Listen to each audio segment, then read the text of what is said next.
Devil's Night. The night before Halloween, All Hallows Eve. Some call it Mischief Night, but those who do miss the point entirely. They even tried to change the name to Angels Night in Detroit. They hosted entire teams of volunteers to try to prevent the hundreds of building and home fires that would be set. The volunteers would patrol neighborhoods beginning at dusk, with the goal of creating a presence that would stop the monsters from lighting the fires to begin with. And if they lit one anyway, the Angels Night volunteers would have immediate contact with authorities to send the closest fire department to extinguish the problem. Sure, it worked for a while, but that only allowed the public consciousness to regain focus on the true meaning of Devil's Night. It's not about fires. The fires are simply a distraction, a redirection. Some say it's the one night every year that you can do literally anything you want, and it would be accepted by your community as part of the price of living. You give for 364 days, and you take for one. In my town, it's not uncommon to see armed residents on the rooftops of their homes and businesses from the time it gets dark until the roosters crow, signaling it's once again safe to go about your daily routines. But that never stopped us. We knew where to go, and we certainly knew where not to go. My usual group and I went out after 11 p.m. to begin the night's festivities. Brent was 16 and just got his license, so he was driving us that night. In the trunk, we had bags full of toilet paper, eggs, paintballs, and a few other goodies. We all met up at Brent's place, where we pushed his dad's Delta 88 down the street until we were at a safe distance. At this point, Brent jumped into the driver's seat and started it up. We all piled in and headed off. "You really think it's safe to take your dad's car without asking?" I asked Brent. "I do whatever I want. He doesn't have to know," Brent replied. We had a list of appointments we had to keep throughout the night. First up was Mr. Johnson from Johnson's Corner Store. This guy was always a jerk to us. If I took more than 15 seconds between entering and taking what I want to the register to pay, he'd start up again. "You sure you have money? What are you trying to find? Are you stealing from me?" If any one of us looked at a magazine, he'd yell, "You're gonna read it or are you gonna buy it? Put it down or pay for it." We parked down the block from his house to avoid detection, and took just what we needed on foot. We covered his tree in toilet paper, then each launched an egg at his window as we took off running. Just when we'd reached the car, we heard Johnson come out from the front door and scream something at us.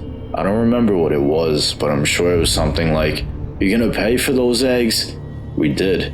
We did pay for those eggs, and we bought them from someone else's store, just to add insult to injury. We were gone before he had any chance of figuring out who it was, and it was too dark to see faces that far away anyway. After that, we completed hits on 3 more run-of-the-mill jerks, all well deserving of it. There was Betty, the town busybody who was always trying to get everybody in trouble for everything. She once claimed to my parents that my friends and I had thrown rocks at her windows. Wasn't true. I'd never even been near her house, let alone throw anything at it. I didn't even know where she lived at the time. I got grounded a month for it because my dad believed her without evidence and didn't believe me. Since I had to pay for a crime that I didn't commit, I figured it only fair that we actually commit that crime now to make it even. Next up was Mr. Shaylen, who was always trying to get teen girls to come hang out with him at his house. He would regularly try to become friends with them by giving them music or movies that he knew they liked. He even tried it with Joey's sister. Joey took the honors of the first egg at his house. We also did a nice drive-by egging of Travis Becker's house. Travis was a 17-year-old who bullied all of us and anybody else who was smaller than him at school. You know the type. Football player, shiny teeth, thinks he's God's gift to woman. We didn't want Travis's parents to be mistaken about why their house was targeted, so we made sure to yell some obscenities with the name Travis attached to the end as we were making our getaway. Pretty great night so far, to be honest. Here's where things started to get hairy. Next on our hit list was Mr. Farley, a history teacher from our high school. He's the teacher who's always into everybody's business. If you were having a friendly tiff with someone in the hallway, he'd be the one to threaten detention for everyone involved, regardless of who did what. He was also that teacher who would stop and question you if you were in the hallway during class, whether you had a pass in your hand or not. In fact, once I was using the bathroom during a class, I could swear that he came to the bathroom to harass and scare me. I was in a stall, and when I heard the door open, I heard his familiar stomp/walk coming in. I heard him using a urinal, but instead of hearing him walk out the door afterwards, I heard nothing. I didn't even hear him wash his hands. Like he was just standing there, waiting for me to come out of the stall so he could demand to see my pass, or otherwise question what I was doing there. I even think I heard him sniffing and getting closer to the door. After that sound stopped, I hurriedly got myself together, opened the door, and expected to run past him, but he wasn't there. Somehow he left without me hearing it. Farley lived down a dirt road in the area of town where you'd expect to see a lot of fields, maybe even a few farmers. We parked down the road. It was pretty scary, to be honest, because there was no streetlights out here in the countrified area of town. We were basically walking through the complete darkness in the middle of the night, where anything could happen and nobody would see it. The only lights were dim porch lights on some of the sparsely placed houses in the distance. After we walked for maybe 10 seconds, I turned to look back at the car, but it was so dark I couldn't even see it anymore. We had a special package for Farley.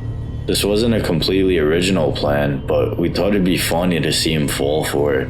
Earlier in the night, while Steve cleaned up the gifts that his dog left in the backyard, he prepared a brown paper sack full of this magnificent treat, reserved for Mr. Farley. Steve set the bag on the porch, took out a lighter, and set it ablaze. The rest of us launched an entire carton of eggs at the house, one by one, and then started running back towards the car. As we were running, I turned to look over my shoulder and saw Farley open his door. He looked down at the flaming bag and then turned his head in our direction and he just stared. He didn't bother with the flaming bag. He let it burn. He knew what it was. A few seconds later, I took another look over my shoulder to see Farley's shadow, backlit by his porch light. He jumped off the porch and started running in our direction. "Oh God, he's coming!" I yelled. "What?" yelled Joey.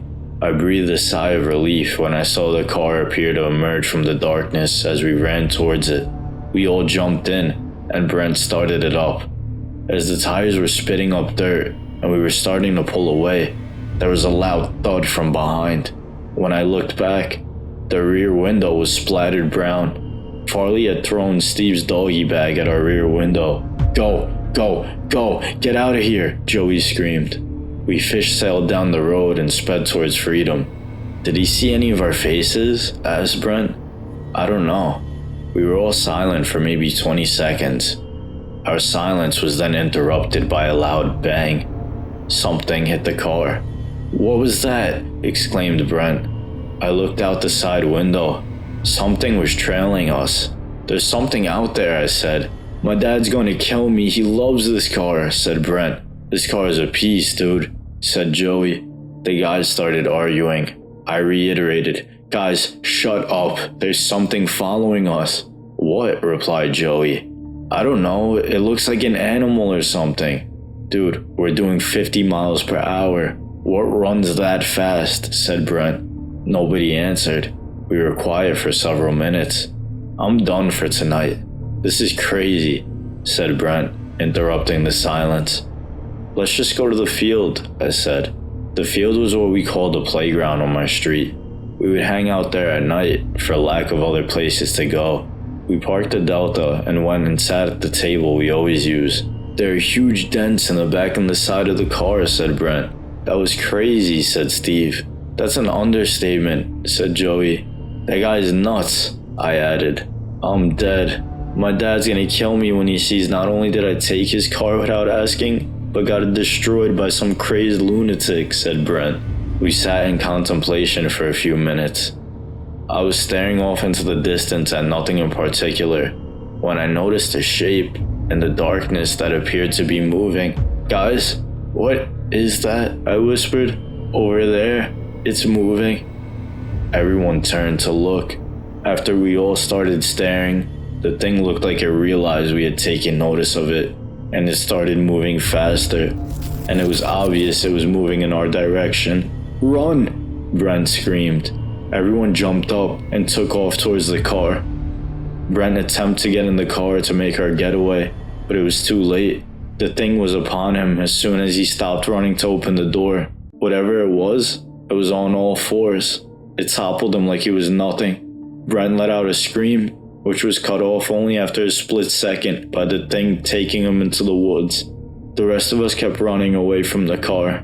The three of us took cover in the backyard of one of the nearby houses. There was a barn in the back that we took shelter in, and tried to block the door by pushing a small tractor in front of it.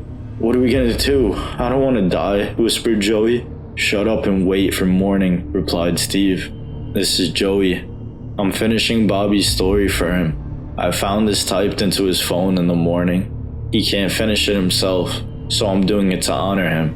Last night, in the barn, we started hearing a deep growling sound from outside.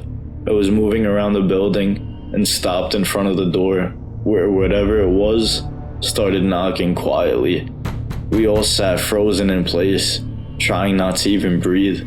Bobby looked up at us and whispered, "Shh." I stood up as quietly as I possibly could to see if I could see anything outside the dusty window on the side of the barn facing the door. Whatever this thing was, it was large like some sort of animal. It was 6 feet tall, even though it was standing on all four legs. Steve and I climbed up to the hayloft in the barn to hide. Bobby stayed on the lower level, even though we asked him to come with us. I don't know why he stayed down there. It was then that the thing outside of the barn started speaking. In a very low, gravely inhuman-sounding voice, it said, "This isn't going to look good on your permanent high school record, boys. You don't want to get in trouble now, do you?" We all stayed silent. "Bobby," it said. I don't know why he did it, but Bobby replied. Mr. Farley?" he said. The thing laughed quietly from outside the door, then said, "I knew you'd do the right thing, Bobby. Let me in, and we'll talk about this." Steve and I whispered down to Bobby, "No, shut up, do not get up." But Bobby ignored us. I think it must have been his good nature, wanting to turn himself in and take detention as punishment. He got up slowly and walked towards the door. "Yes, that's it. Open the door, Bobby," the thing said. Steve and I pleaded once again, "No, don't, Bobby, stay away from the door." But we were too late. Bobby's sense of morality overtook him. He pushed the tractor out of the way and opened the door. I covered my mouth with one hand and Steve's with the other to prevent us both from making a sound. From our angle, all we could see was a large, dark shadow backlit by moonlight staring down Bobby. This thing was not a person. It was something else. It walked slowly through the door while Bobby walked backwards, matching its pace. "It's important that you find the true meaning of Devil's Night, Bobby," said the thing in its terrible voice. "This isn't about you or your friends," it continued. "It's about us. The people of this town will surely remember after tonight." And with that, it overtook Bobby. There was nothing he could do to fight it. It was over in an instant, and now Bobby laid silent while the thing enjoyed its meal. After it finished, it moved back towards the door, then stopped before exiting, and without even looking back, it said in a demonic voice, "You boys make sure you're in school on Monday," and then left through the door from which it entered. Neither Steve nor I spoke a word until sunrise. We climbed down from the hayloft. All that was left of Bobby was his clothing and his phone. I picked up his phone and put it in my pocket. Steven and I quietly walked outside, each going our own way home.